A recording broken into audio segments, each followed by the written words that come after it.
So many colors, so much hope. Maybe this time they will work. Sarah, welcome. Do you know where you are?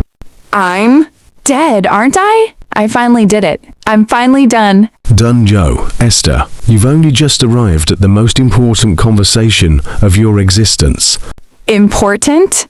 Nothing was important. That's why I'm here. You stopped believing. In everything. Even in yourself. You don't understand what it was like. The weight. Every morning, waking up felt like drowning. Every breath was exhausting. Prayer didn't work. Hope didn't work. God was silent. She's right, you know. Where was this God when she cried herself to sleep? When she begged for just one reason to stay? Silence. Always silence. Esther, depression convinced you that the silence meant absence. But was God silent? Or were you unable to hear through the pain?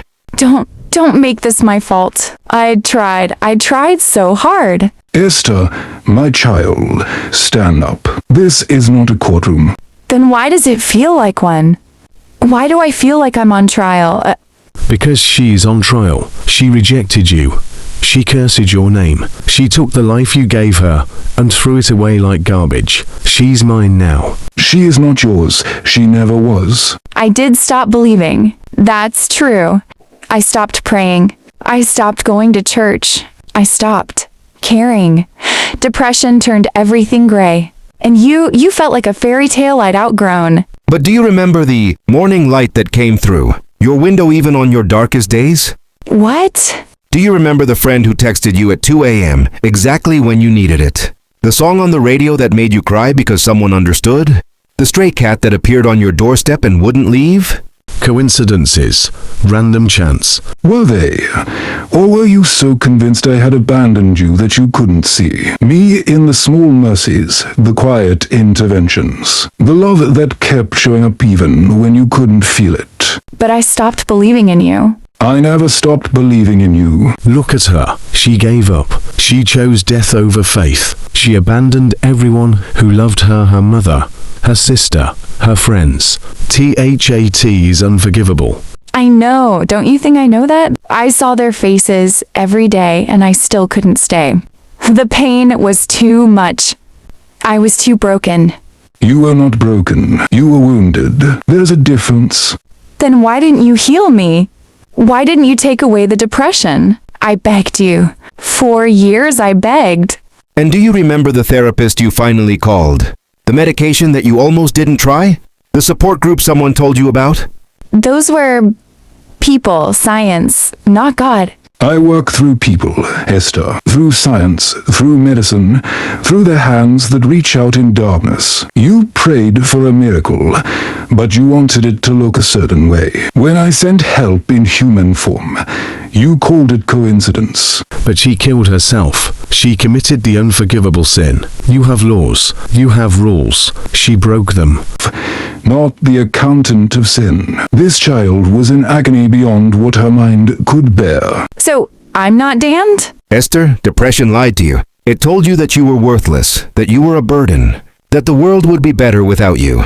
Every single word was a lie. But I believed them. I believed the lies more than I believed in God. And yet, in your final moment, what did you whisper? I said, I'm sorry. If you're there, I'm so sorry. If I'm there, even in your deepest doubt, a part of you still hoped, still reached out. Faith the size of a mustard seed, Esther. That's all it takes. The stranger who paid for my groceries when I had no money. The random check in the mail the same day my electricity was going to be shut off. The rain that stopped exactly when I had to walk home. You were never alone. Not for 1 second. But I gave up. I let the darkness win. My family, they'll be so hurt. How can this be okay? It is not okay. Suicide is a tragedy, a devastating loss, a wound that ripples through the lives of everyone you loved. But you, my child, are not a tragedy. You are beloved. I don't understand. How can you forgive this? Because I know what you could not see, that your brain was sick, that your pain was real, that you fought longer and harder than anyone knew. You did not choose death because you were weak. You succumbed because you were human, and the burden became too heavy. Your mother will heal. Your sister will find peace. And one day, they will understand what you could not tell them, that you loved them even in leaving. That depression was the thief, not you.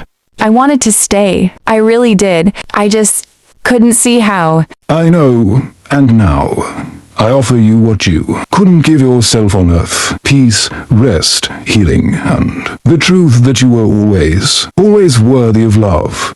I'm so tired. Then rest, beloved. Your war is over. You are home. Is this heaven? This is where you were always meant to be, where the lies have no power, where depression cannot follow, where you are seen and known and loved completely. Welcome home, Esther.